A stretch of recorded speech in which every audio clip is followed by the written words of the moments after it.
আলু, পেঁয়াজ, বেগুন, কাঁচা লঙ্কা, টমেটো, হলুদ, লঙ্কা, নুন দিয়ে একসাথে মাখিয়ে 15-20 মিনিট ম্যারিনেট করে রাখা ছিল। এবারে তুলে দিচ্ছি তেলে।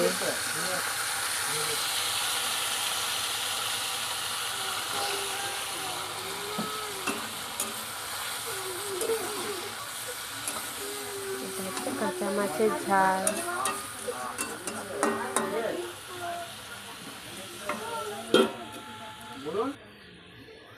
চাপা দিয়ে দিয়েছি, একদম গ্যাসটা কমিয়ে দিয়েছি, ধিমি আঁচে হতে থাকবে।